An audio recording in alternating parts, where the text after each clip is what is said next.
Ladies and gentlemen, welcome to Mini Singapore. হাঁটিহাঁটি পা পা করে মিনি সিঙ্গাপুর গ্রো করছে। মার্কেট পারফরমেন্সের ধারা অব্যাহত থাকলে মিনি সিঙ্গাপুর আর মিনি সিঙ্গাপুর থাকবে না। সিঙ্গাপুর কমিউনিটি গ্রো করলে সারা বাংলাদেশ তখন মিনি সিঙ্গাপুরকেই ফলো করবে।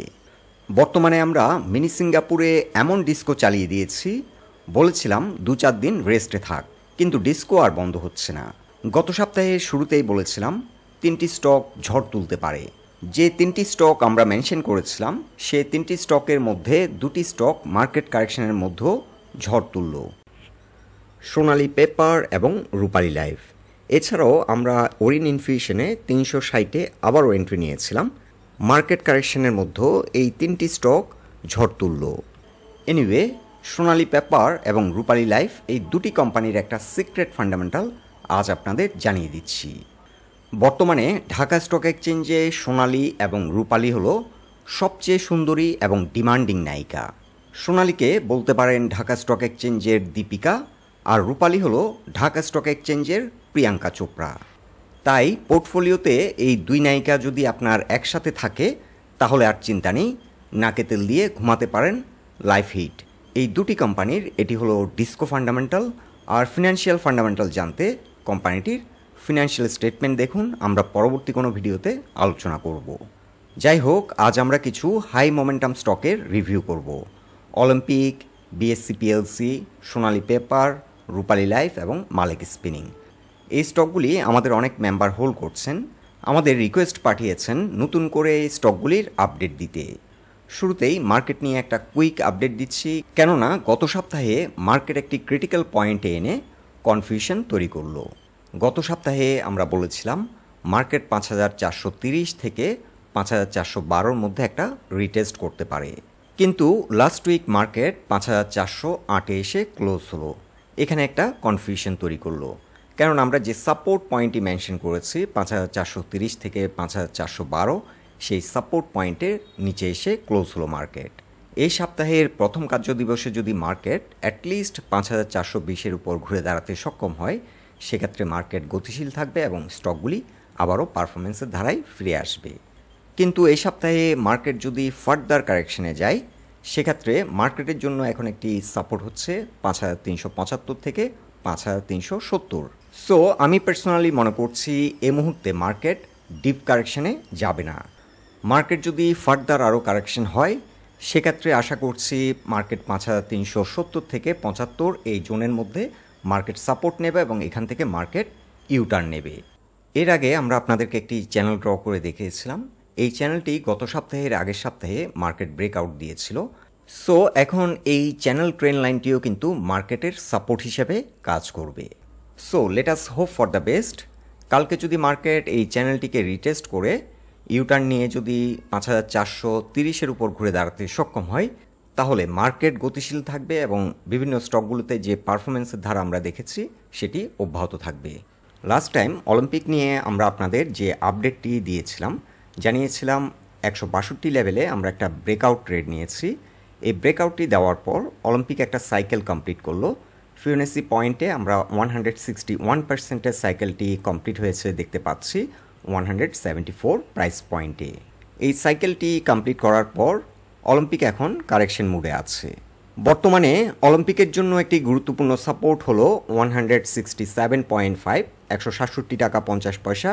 এই সাপোর্টটি যদি কোনো কারণে মার্কেট সিচুয়েশনের কারণে ব্রেক করে, সেক্ষেত্রে অলিম্পিক 165 লেভেলে এসে আবারও সাপোর্ট নেওয়ার চেষ্টা করবে। যদিও বর্তমানে অলিম্পিক কারেকশন মুডে রয়েছে, কিন্তু ওভারঅল চার্টটি বুলিশ, কারণ কারেকশনে ভলিউম কমে যাওয়ার সাথে সাথে প্রাইস কমে যাওয়া বুলিশ ইন্ডিকেট করে।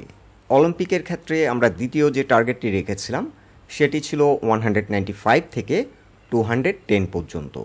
আমরা ধারণা করছি মার্কেট পারফরমেন্সের সাথে এই স্টকটি ভালো পারফর্ম করবে এবং 210 পর্যন্ত এই স্টকটি মিনিমাম প্রাইস অ্যাকশন করবে।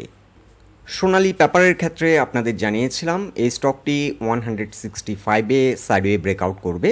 সো সোনালী পেপারে সাইডওয়ে ব্রেকআউট করার সাথে সাথেই আমরা একটা স্ট্রং মোমেন্টাম দেখতে পেয়েছি এবং স্টকটি বর্তমানে একটা রেজিস্ট্যান্স ফেস করছে 200 এক্সপোনেনশিয়াল মুভিং অ্যাভারেজে এসে। 200 এক্সপোনেনশিয়াল মুভিং অ্যাভারেজের রেজিস্ট্যান্স লাইনটি রয়েছে 179.3-তে।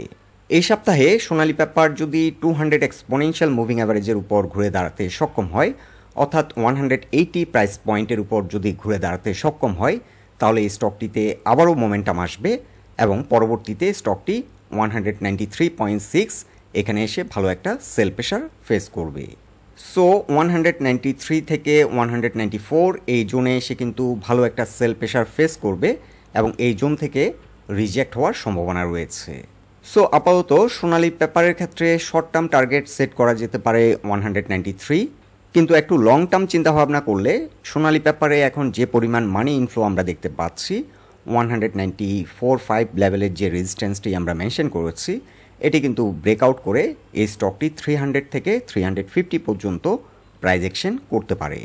সো এখন যারা সোনালী পেপারে এন্ট্রি নেবেন চিন্তাভাবনা করছেন, মার্কেট যদি এই সপ্তাহে কারেকশন মোডে থাকে, সেক্ষেত্রে এই স্টকটি 168-এ যদি আসে, এই জোনে এন্ট্রি নেওয়াটা ওয়াইজ হবে। আদারওয়াইজ চাইলে আপনি ডলার কস্ট অ্যাভারেজের মাধ্যমে গ্র্যাজুয়ালি এই স্টকটিতে এন্ট্রি নিতে পারেন। রূপালী লাইফ এই সপ্তাহে শেষ কার্যদিবসে 88.7-এ এসে ক্লোজ হলো। রূপালী লাইফের ক্ষেত্রে এখন গুরুত্বপূর্ণ একটি রেজিস্ট্যান্স লাইন হচ্ছে 92তে রয়েছে 200 EM-এর রেজিস্ট্যান্স পয়েন্ট। এই রেজিস্ট্যান্স লাইনটিকে যদি ব্রেকআউট করে রূপালী লাইফ এই সপ্তাহে ঘুরে দাঁড়াতে সক্ষম হয়, সেক্ষেত্রে রূপালী লাইফের জন্য আমরা টার্গেট রাখতে পারি 103। সো রূপালী লাইফের জন্য 103 টাকা হচ্ছে আমাদের শর্ট টার্ম টার্গেট, তবে লং টার্মে রূপালী লাইফ 140 পর্যন্ত প্রাইস অ্যাকশন করতে পারে। এখন আমরা উইকলি চার্টে দেখে নিচ্ছি মালিক স্পিনিং মিলস লিমিটেডের বর্তমান অবস্থান। মালিক স্পিনিং কিন্তু গত 2 সপ্তাহ ধরে সুপার বুলিশ মোমেন্টামে রয়েছে। যেহেতু মালিক স্পিনিং এখন তার সাইডওয়ে জোনে কামব্যাক করেছে, এই স্টকটির গন্তব্য হবে এখন 41। এই সপ্তাহে মার্কেট কারেকশনের সাথে কিছুটা কারেকশন হতে পারে, কিন্তু ঘুরে ফিরে এই স্টকটি এখন 41-এর দিকেই যাত্রা করবে। মালিক স্পিনিংয়ের জন্য এখন একটি সাপোর্ট হলো 29.7, এর পরবর্তী স্ট্রং সাপোর্টটি রয়েছে 27.2-তে। এখন আমরা উইকলি চার্টে দেখে নিচ্ছি বাংলাদেশ সাবমেরিন কেবলের বর্তমান অবস্থান। Bangladesh submarine cable last trading সেশনে 151.1-এ ক্লোজ হয়েছে। এই স্টকটি আমরা একবার প্রফিট টেক করেছি, কিন্তু এখন আবার গ্র্যাজুয়ালি এই স্টকটিতে এন্ট্রি নিচ্ছি, কেননা সাবমেরিন কেবল যথেষ্ট পোটেনশিয়াল একটি স্টক এবং যথেষ্ট পরিমাণ আন্ডার রেটে বর্তমানে রয়েছে। এখন সাবমেরিন কেবলের জন্য একটি গুরুত্বপূর্ণ রেজিস্ট্যান্স লাইন হচ্ছে 165। এই জোনটিকে অতিক্রম করলে স্টকটি পৌঁছে যাবে 220 লেভেলে। বর্তমানে সাবমেরিন কেবলের যে ভলিউমের ধারাবাহিকতা আমরা লক্ষ্য করছি, এই ধারাবাহিকতা যদি অব্যাহত থাকে, তাহলে 165 লেভেলের যে রেজিস্ট্যান্স লাইনটি আমরা মেনশন করেছি, এই রেজিস্ট্যান্সটিকে ব্রেকআউট করে সাবমেরিন কেবল 220-র দিকে এগিয়ে যাবে। সাবমেরিন কেবলের জন্য আমরা আপাতত 215 সেল টার্গেট সেট করলাম। লং টার্ম ইনভেস্টমেন্টের জন্য সাবমেরিন কেবল একটা গুড চয়েস, চাইলে স্টকটি গ্র্যাজুয়ালি অ্যাকুমুলেট করা যেতে পারে। সাবমেরিন কেবলের জন্য এখন গুরুত্বপূর্ণ একটি সাপোর্ট হবে 144 থেকে 145। এই জোন থেকে আশা করি স্টকটি ঘুরে দাঁড়াবে।